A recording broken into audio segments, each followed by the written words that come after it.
흔히 자동차를 구매할 때 선루프나 ABS는 옵션으로 장착한다는 말이 있는데요. 옵션은 바로 선택이라는 의미를 가지고 있습니다.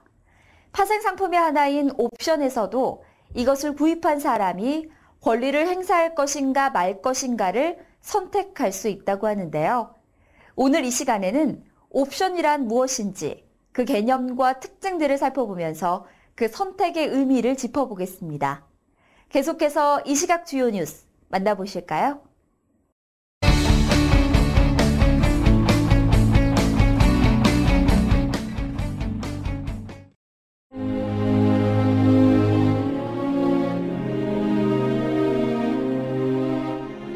(2001년 9월 11일) 항공기 납치 및 자살 테러 사건으로 인해 미국 뉴욕에 있던 110층짜리 세계 무역센터 쌍둥이 빌딩은 그라운드 제로로 바뀌어 찾아볼 수 없게 됐습니다. 이 사건으로 충격을 받은 것은 무너져버린 쌍둥이 빌딩만이 아니었습니다. 사건 직후 일주일간 증권시장을 열지 못한 미국은 물론이고 그 충격은 전 세계로 퍼져나갔습니다.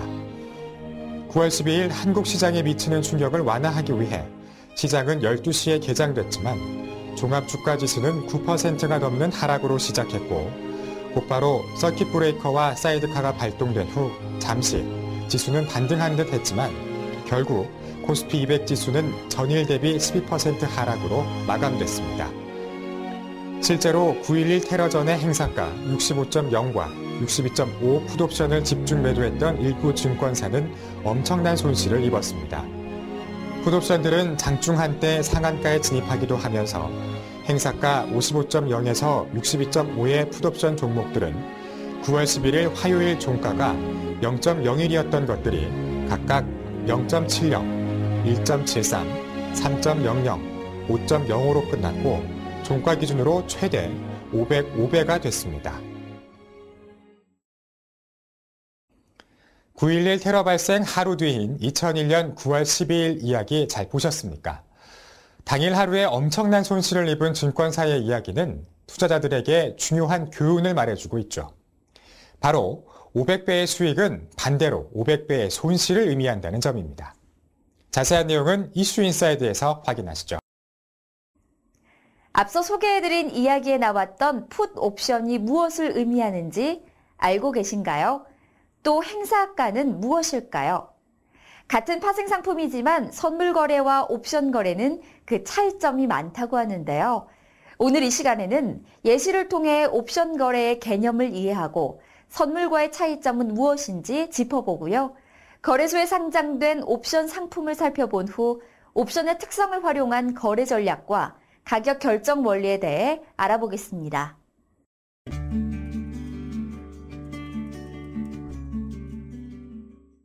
옵션이란 첫째, 특정 자산을, 둘째, 특정한 날에, 셋째, 특정한 가격에 살 수 있는 권리 또는 팔 수 있는 권리를 말합니다. 우선 옵션에 대한 기본적인 용어에 대해 설명하고 나서 선물과의 차이점에 대해 얘기하도록 하겠습니다. 우선 기초자산을 살 수 있는 권리냐 팔 수 있는 권리냐에 따라서 콜옵션과 풋옵션으로 구분합니다. 콜옵션은 살 수 있는 권리, 풋옵션은 팔 수 있는 권리입니다. 많은 분께서 자주 혼동하기 때문에 계속 반복해서 강조하겠습니다. 사고 파는 권리의 대상이 옵션 자체인가요? 아니죠. 기초자산입니다. 그리고 콜옵션이든 풋옵션이든 이 권리를 획득하기 위해 일정 금액을 납입하고 이 권리를 보유하는 것을 매수라고 하고 이 권리를 발행하고 매수자로부터 금액을 받는 것을 매도라고 합니다. 이때 납입하는 일정 금액, 즉 옵션의 가격에 해당되는 것을 프리미엄이라고 부릅니다. 풋옵션의 경우 조금 복잡하니까 우선 콜옵션의 예로 설명하겠습니다. 자, 선물의 개념과 거의 유사하지만 살짝 차이가 있죠.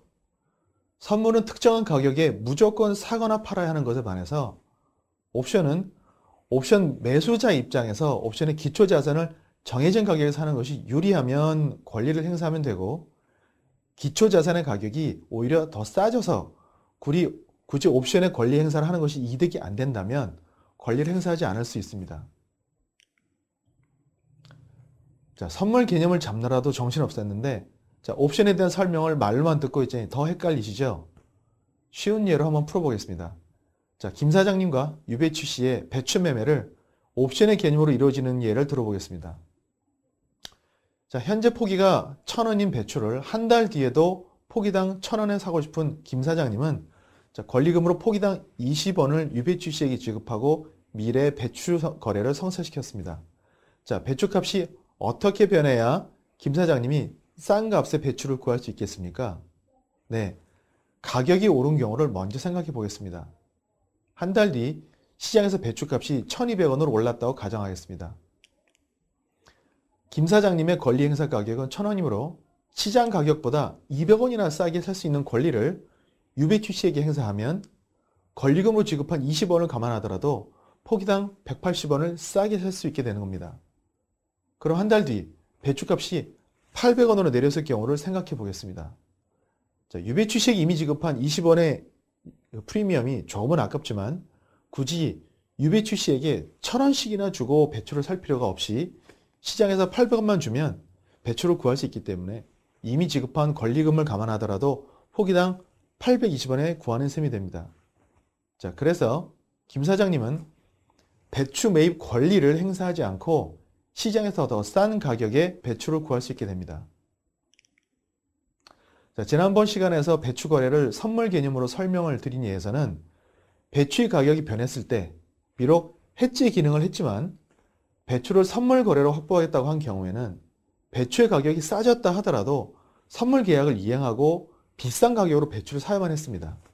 따라서 선물 매수자에게는 기초자산의 가격이 올라야만 이익이 나는 것이었는데 이번에 설명한 콜옵션 매수자의 예에선 뭔가 다른 점이 있었죠. 가격이 오르지 않고 많이 내렸는데도 불구하고 손실을 보는 규모가 단지 이미 지급한 권리금으로 한정이 되다 보니 콜옵션을 매수한 경우에 해당하는 김 사장의 경우 가격이 하락하였더라도 권리금 이상의 손실은 발생하지 않기 때문에 가격이 상승했을 뿐만 아니라 가격이 하락했을 때도 배추를 많이 비싸지 않게 구할 수 있게 됩니다. 이것이 선물 거래와 옵션 거래에서 손익 특성의 차이입니다. 앞의 예에서 옵션의 개념이 어떻게 적용되었는지 다시 정리해보면 한 달 뒤에 1,000원에 살 수 있는 권리라는 것은 최종 결제일까지 한 달이 남아있는, 즉 잔존 일수가 1개월인 행사가 1,000원의 콜옵션이다 라고 표현할 수 있습니다. 이때 옵션을 산다는 것은 권리를 취득했다는 의미이고 그 취득한 자를 매수자라고 합니다. 권리금으로 준 대금은 옵션 프리미엄, 옵션 가격이라고 합니다. 반드시 주의해서 구분해야 될 개념은 옵션을 사는 것이 옵션의 기초자산을 사는 것과 같은 것이 아니라는 것입니다. 이후에 풋옵션을 다루는 시간에 자세히 설명을 드리겠지만 기초자산을 파는 것과 관련된 계약은 풋옵션이고 풋옵션을 매수하는 것은 이 풋옵션이 의미하는 권리를 보유한다는 의미입니다. 자, 그럼 다시 콜옵션에 대한 설명으로 돌아오겠습니다.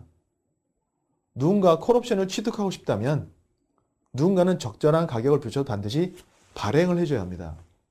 이 발행자를 매도자라고 합니다. 배추 옵션에 의해서 유배추 씨가 매도자에 해당됩니다. 유배추 씨의 경우를 또 다르게 표현하면 잔존일수 1개월인 행사 가격 1,000원의 콜옵션을 20원에 매도하였다라고 할 수 있습니다. 지금까지 옵션 거래와 선물 거래의 차이점과 콜옵션이 무엇인지, 그리고 옵션 매수와 매도는 어떤 것인지, 옵션 프리미엄 또는 옵션 가격이라는 것은 어떤 것을 말하는지를 설명드렸습니다. 참고로 옵션 용어들 중에 몇 가지 중요한 것을 먼저 소개해드리고 진행하도록 하겠습니다. 기초자산의 현재 가격과 옵션의 행사 가격이 같은 경우 이 옵션을 등가격 옵션이라고 하며 영어로는 ATM이라고 합니다. ATM은 at the money의 약자입니다. 사실 현재 가격과 행사 가격이 완전히 동일하기가 쉽지 않기 때문에 가장 가까운 옵션을 등가격 옵션이라고 합니다. 자, 기초자산의 가격보다 행사 가격이 높은 콜옵션의 경우 이를 외가격 옵션이라고 하며 영어를 OTM이라고 합니다. OTM은 out of the money의 약자입니다. 그리고 기초자산의 가격보다 행사 가격이 낮은 콜옵션의 경우 이를 내가격 옵션이라고 하며 영어로는 아이템이라고 합니다. 인더머니의 약자입니다. 풋옵션에 대한 설명은 아직 나오지 않았지만 먼저 용어 설명부터 해드리겠습니다. 자, 콜옵션과 반대로 기초자산의 가격보다 행사 가격이 높은 경우를 내가격 옵션이라고 하고 낮은 경우를 외가격 옵션이라고 합니다. 자, 말로만 설명을 듣자니 지루하시죠? 한국거래소에 상장되어 있는 옵션들 중에서 대표적인 상품인 코스피 200 옵션으로 실례를 보이도록 하겠습니다. 자, 2012년 10월 25일 코스피 200 지수는 251.72로 끝났습니다. 따라서 등가격 종목인 행사 가격은 가장 가까운 252.5로 선정됩니다. 그래서 행사 가격이 252.5인 콜옵션의 현재가 화면을 함께 보면서 이해해 보도록 하겠습니다. 우선 HTS에서는 어떻게 나오는지 우선 그 모습을 보면 화면과 같습니다. 저 현재가 화면에서 기초자산이라 함은 코스피 200 지수를 의미하고 그 값은 코스피 200 지수의 최종 가격을 의미합니다. 장이 끝난 후니까 10월 25일에 종가가 되겠습니다. 보통 옵션 현재가 화면에서 선물 가격도 많이 보여주는 이유는 이론적으로는 코스피 200 지수가 기초자산이지만 차익 거래나 해지 등의 수단으로 선물이 함께 많이 거래가 되다 보니 선물의 가격과 연동되는 정도가 큰 경우가 많고 따라서 함께 보여주는 화면들이 많습니다. 자, 화면에 보니 거래량과 미결제 수량이 표시되어 있네요. 자, 얘기가 나온 김에 이것들의 개념과 계산하는 방법을 설명하고 넘어가도록 하겠습니다. 자, 거래량은 매수자가 20계약을 매수했을 때 이것은 곧 누군가 매도 주문을 20개 체결되었다는 것을 의미합니다. 이때 거래량은 20개입니다. 40개가 절대 아닙니다. 명심하세요.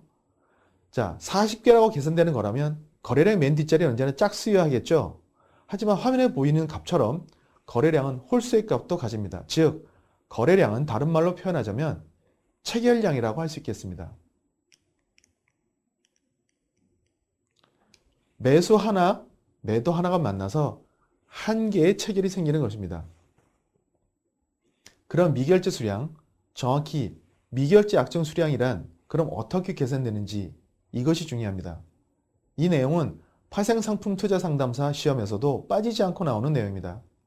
우선 계산 방법을 익히기 전에 기본 개념부터 정리해 보겠습니다. 최종 결제일에 결제를 받는 것들이 어떤 것들이죠? 매수자나 매도자들이 보유한 계약, 즉 포지션이라는 표현에서 보면 매수자나 매도자가 청산하지 않고 보유하고 있는 계약이라는 것을 알 수 있습니다. 따라서 아직 결제를 받지 않은 계약이라는 의미에서 미결제라는 표현이 사용되는 것입니다. 약정이라는 것은 말 그대로 매매가 성립되는 일, 즉 계약과 유사한 개념입니다. 따라서 미결제 약정 수량이란 거래자들이 아직 청산하지 않아서 시장에서 최종 결제될 수 있는 계약 수라고 이해하시면 되겠습니다. 더 쉽게 말하자면 모든 거래자들이 보유한 계약수의 총합이 결국 미결제 약정 수량이 됩니다. 매수자와 매도자가 체결해서 한 계약의 계약이 되는 것이지 매수자 계약 따로 매도자 계약 따로가 아니라는 점 다시 한번 강조드립니다. 각자 나누어진 계약서 사본의 개수가 아니라 계약 자체의 개수가 미결제 약정 수량인 것입니다.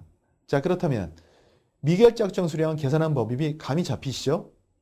미결제 약정 수량은 무조건 증가만 하는 거래량과는 달리 신규 거래가 체결되면 증가하고 계약이 청산되면 감소하게 됩니다. 시장이 추세를 갖고 진행되는 경우와 추세가 전환되는 경우에 과연 미결제 약정 수량은 어떻게 변할까요? 그리고 그때 그 거래량은 어떤 모습을 보여줄까요? 이에 대한 대답은 여러분 스스로 찾아보시기 바랍니다. 미결제 약정과 거래량의 의미적 특성과 개념적 차이를 이용해서 두 수치의 변화 모습으로 장애 상황을 판단하는 기법이 만들어지기도 합니다. 따라서 현재가 화면에서는 거래량과 미결제 수량이 함께 표시되는 경우도 많습니다. 그리고 눈에 띄는 내용으로 상한가와 하한가가 보이네요. 주가지수나 선물 같은 경우에는 전일 종가에서 상한가와 하한가까지의 거리가 동일하지만 옵션의 경우에는 가격의 움직임이 직선상에서 움직이는 것이 아니라 곡선상에서 움직이기 때문에 상한가와 하한가를 계산하기 쉽지 않습니다. 따라서 이 가격들은 계산된 것들을 참고해서 보시는 것이 쉽습니다. 옵션 가격이 곡선상에서 움직인다는 표현이 아마 생소하실 겁니다. 이 내용에 대해서는 주가지수 옵션에 대해서 상세하게 다루는 부분에서 화면으로 설명드릴 기회가 있기 때문에 이번 시간에서는 설명을 생략하도록 하겠습니다. 이제 현재 화면에 나와 있는 것들 중에 중요한 것을 몇 개 더 골라보면 내재 변동성, 델타, 세타, 감마, 베가, 로, 잔존일수 등이 보입니다. 이 항목들에 대한 설명은 각각 하나하나마다 짧게 설명드릴 수가 없기 때문에 역시 주가지수 옵션을 자세히 설명드리는 시간에 함께 말씀드리겠습니다. 자, 콜옵션에 이어서 풋옵션에 대한 개념과 용어에 대해서는 이후에 풋옵션 부분에서 함께 설명하도록 하겠습니다. 콜옵션은 기초자산을 매입하는 권리이고 기초자산의 가격이 상승하는 경우로 예를 들게 되면 실물 거래와 유사한 면이 있어서 이해가 직관적으로 될 수 있기 때문에 이해에 큰 어려움을 겪지 않으십니다. 그런데 풋옵션을 매수한다라는 표현을 쓰면서부터 개념 정립에 힘들어하는 분들이 많습니다. 풋옵션은 매도하는 거라고 했는데 그걸 매수한다고요? 라고 질문하는 분도 있습니다. 그래서 옵션의 개념을 잡을 때는 매수매도라는 단어보다는 취득, 발행이라는 단어를 사용해보면 개념 정립이 보다 쉬워집니다. 그리고 매수매도라는 단어를 사용할 때는 옵션 계약을 매수매도하는 것인지 아니면 옵션 계약으로 기초자산을 매수매도하는 것인지 그 매수매도의 대상을 명확히 구분하여 이해하면 혼란이 줄어들 수 있습니다. 근본적으로 매수를 상방 포지션 보유, 매도를 하방 포지션 보유의 개념으로 혼용해서 나오는 혼란이기 때문에 잠시 후에 이런 개념의 혼동을 줄일 수 있는 설명을 드리도록 하겠습니다. 우선 배추 매매를 풋옵션의 개념으로 하는 경우를 예를 들어 보겠습니다. 자, 이번 예도 콜옵션의 예에서와 동일하게 김 사장님은 배추값이 오를 것으로 유배추 씨는 내릴 것으로 예상해서 서로 한 달 뒤에 배추를 거래하기로 한 상황입니다. 단 콜옵션의 예에서와 달라진 내용은 이번에는 옵션 발행자가 유배추 씨가 아니라 김 사장님이라는 점입니다. 자, 현재 포기당 1,000원인 배추가 앞으로 가격이 많이 하락할 것 같아서 아무리 가격이 하락을 해도 1,000원에 팔고 싶은 유배추 씨는 한 달 뒤에 포기당 1,000원에 매도할 수 있는 권리, 즉 배추 매도 권리 행사 가격이 1,000원인 옵션을 취득하기 위해서 김 사장님을 방문합니다. 김 사장님도 배추 가격이 내려갈 수도 있긴 하겠지만 한 달 동안에 900원 밑으로 떨어질 거라고는 예상하지 않기 때문에 권리금으로 100원을 받으면 배추 가격이 900원이 됐을 때도 비록 배추를 1,000원에 사줘야만 하는 상황이 돼도 손실에 대한 보전이 될 수 있다고 판단해서 유배추 씨에게 100원의 권리금을 제시합니다. 유배추 씨는 100원의 권리금을 지불하게 되면 비록 1,000원에 팔 수 있는 권리라 하여도 100원의 비용으로 인해서 실제로는 900원에 파는 거라고 생각이 됐지만 가격이 더 심하게 하락할 수도 있다고 생각해서 이 조건을 받아들이기로 합니다. 자, 한 달 후 가격이 150원이 오른 경우를 생각해 볼까요? 유배추 씨는 시장에서 배추를 팔면 이미 지급한 권리금을 감안하더라도 50원의 이익을 더 보고 팔 수 있기 때문에 1,000원에 매도하기로 한 권리를 행사하지 않기로 하고 이때 김 사장님은 유배추 씨가 권리 행사를 하지 않았기 때문에 기존에 지급받은 권리금은 모두 김 사장님의 수익이 됩니다. 다음의 경우 배추 가격이 50원만 오른 경우를 생각해 보겠습니다.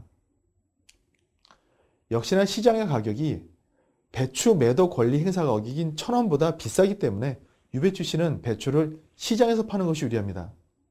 하지만 시장에서 1,050원을 받아도 이미 김 사장님에게 지급한 비용을 감안하면 포기당 950원에 판 것과 같은 셈이 되기 때문에 원래 1,000원에 팔려고 했던 것보다 50원의 손해를 입게 되는 것입니다.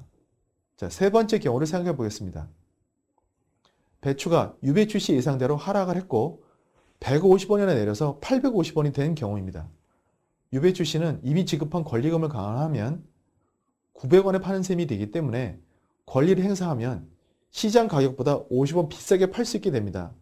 따라서 권리를 행사해서 김 사장님에게 1,000원에 팔아서 50원의 이익을 더 얻습니다. 이때 김 사장님은 유배추 씨의 권리 행사를 받아줘야 하기 때문에 50원의 손실을 보고 배추를 떠안게 됩니다. 배추 가격이 더 하락했다면 김 사장님은 더 큰 손해를 보면서 유배추 씨로부터 배추를 사줘야만 했겠죠.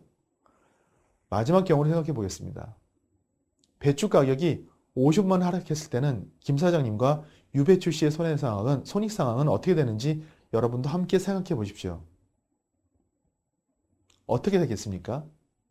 배추 가격이 하락했기 때문에 유배추 씨는 권리를 행사하는 것이 이익이 되겠지만 이미 지급한 권리금보다 배추 가격이 하락폭이 작아서 옵션 거래로 배추를 파는 것이 시장에서 그냥 팔았을 때보다 50원의 손해를 보고 파는 셈이 됩니다.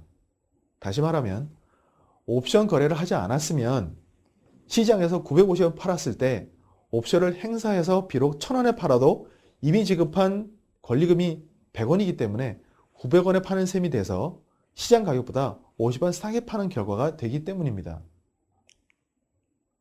반면 김 사장님은 예상대로 가격 하락폭이 100원 미만이 되었고 유배추 씨의 권리 행사에 응해야 하기 때문에 포기당 1000원에 사긴 했지만 이미 받은 권리금이 있기 때문에 실제로는 포기당 900원에 사는 삶이 되어서 시장에서 950원에 사는 것보다 50원 싸게 사는 결과가 되었고 결국 50원의 이득을 봅니다.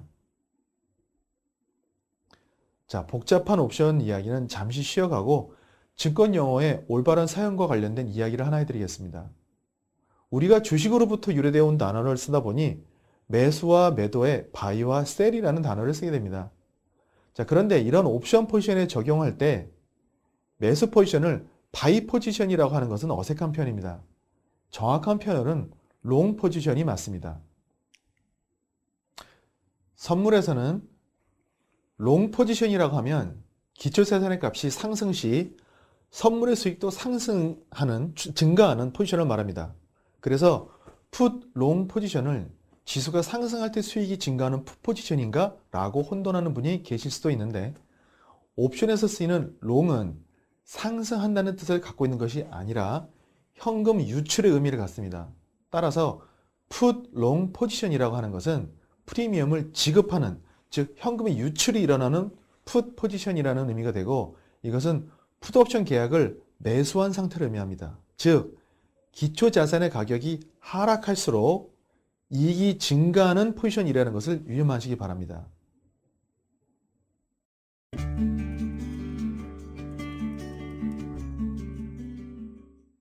한국거래소에는 코스피 200 지수를 기초자산으로 하는 주가지수 옵션과 개별 주식 옵션, 미국 달러 옵션 등 3가지 옵션이 상장되어 있습니다. 이 셋 중에 최종 결제 방법상에서 특이한 것으로는 달러 옵션을 들 수 있는데 달러 선물과 마찬가지로 달러 옵션도 인수도 결제 방식으로 최종 결제를 합니다. 달러 옵션과 개별 주식 옵션의 거래량은 현재 거의 없다고 볼 수 있기 때문에 옵션에 대한 예로는 주로 코스피 200 옵션의 예를 사용하도록 하겠습니다.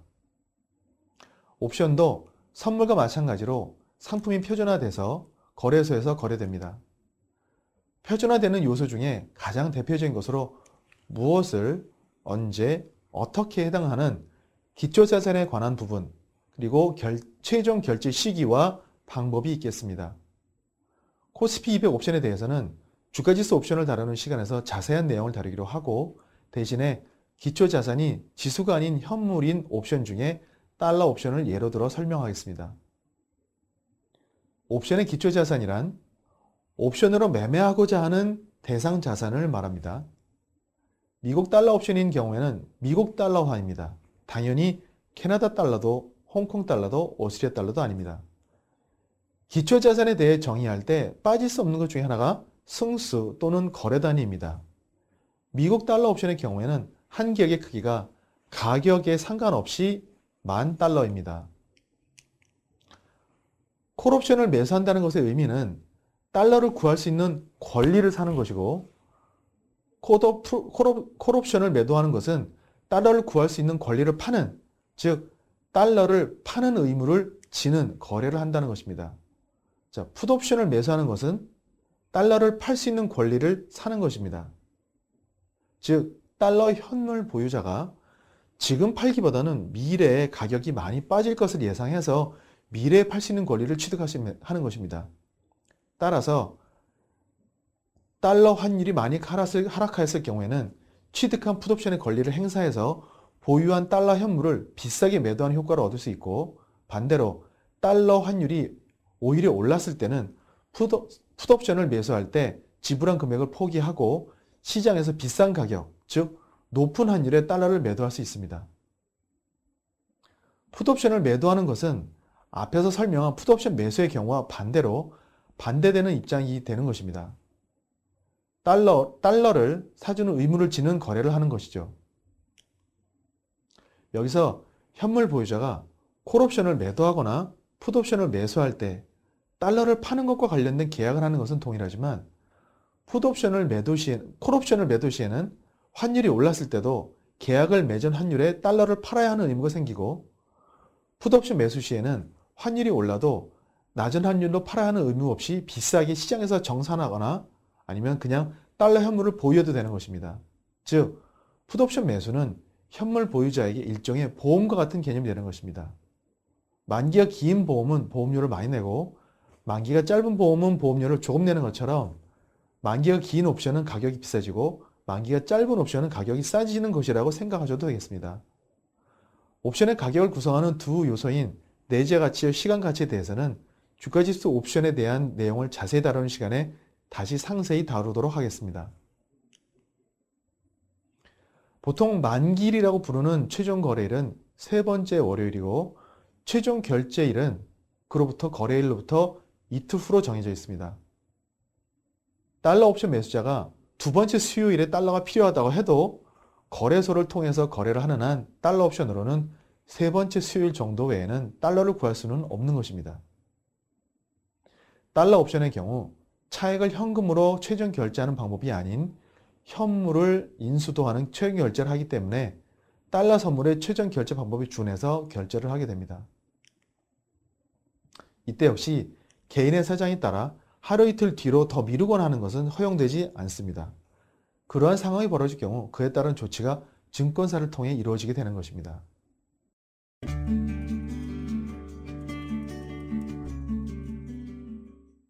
가장 진화된 형태의 상품의 하나인 옵션 상품의 특성을 이용하면 주식이나 선물, 채권 등과 달리 새롭고 다양한 방법의 거래가 가능해집니다.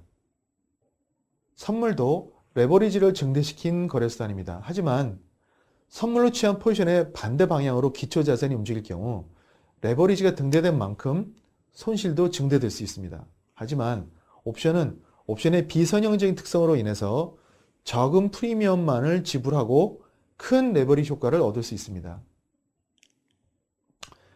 레버리지 효과를 충분히 활용하여 의도하는 방향으로만 해지를 할 수 있으면서도 지급하는 기회비용은 선물 등으로 해지할 때보다 훨씬 작아질 수 있습니다. 주식이나 선물은 보유한 포지션의 방향으로 가격이 많이 움직일수록 수익이 증가하지만 옵션의 경우 여러 종목들의 콜과 풋을 매수하고 매도해서 만든 복합적인 포지션으로 다양한 전략들을 구성할 수 있습니다. 예를 들어서 지수가 일정 구간에서 횡보할 때 수익이 증가하도록 한다든가 상승이든 하락이든 관계없이 일정 구간 밖으로 벗어날 때 수익이 발생하도록 한다든가 하는 등의 다양한 전략이 구성이 가능합니다. 옵션을 합성하면 기초자산인 코스피 200을 복사해낼 수 있습니다. 이것을 합성 선물이라고 부르는데 합성 선물과 선물의 괴리, 합성 선물과 지수의 괴리 등에서 차익 거래의 기회를 찾을 수 있습니다. 대표적인 전략으로 박스, 컨버전, 리버설 등의 전략이 있습니다.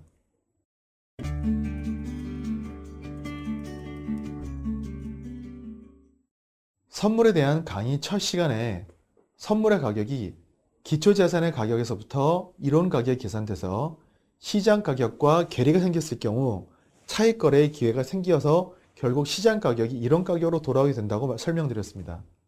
자, 그렇다면 옵션의 가격은 어떻게 결정이 될까요? 원리는 동일합니다. 기초자산의 가격으로부터 옵션의 이론 가격이 계산돼서 차익 거래의 기회가 없어지는 수준으로 시장 가격과 이론 가격 간의 평행이 이루어지면서 옵션의 가격이 형성된다는 것인데요. 이때 앞에서 잠시 나왔던 콜풋 평형이란 수식을 한번 보실까요?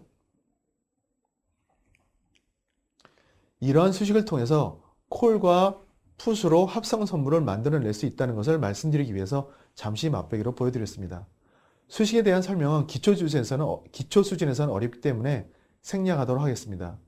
이와 같이 같은 행사가인 콜과 풋옵션으로 합성 선물을 만들어낼 수 있고, 따라서 선물의 현재 가격과 합성 선물의 가격을 비교해서 차익 거래의 기회가 발생하는 조건이 형성되면 선물과 합성 선물 간의 차익 거래가 발생하고, 또한 기초자산과 합성 선물 간의 차익 거래의 기회가 발생하면 기초자산과 합성 선물 간의 차익 거래가 발생하기 때문에 결국 옵션의 가격도 평형을 이루게 됩니다. 이제 옵션이란 무엇인지 그 개념이 잡히셨나요? 오늘 내용을 다시 한번 정리해보면서 이 시간을 마무리하겠습니다. 옵션 거래 시 매수자에게는 권리가, 매도자에게는 의무가 발생합니다. 한국거래소에는 코스피 200 옵션, 개별 주식 옵션, 미국 달러 옵션이 상장되어 있고요. 옵션도 선물처럼 표준화되어 있습니다. 옵션은 레버리지와 옵션의 다양한 특성을 활용한 레버리지 거래, 해지 거래, 전략 거래, 차익 거래가 가능합니다. 풋콜 평형으로 콜과 풋의 가격이 평형을 이루고 합성 선물이 만들어지기 때문에 이것으로 선물과의 다양한 차익 거래가 이루어질 수 있습니다. 지금까지 옵션 거래에 대한 개념과 주요 특징들을 알아봤고요. 다음 시간에는 주가 지수에 관한 내용을 준비하여 찾아뵙겠습니다.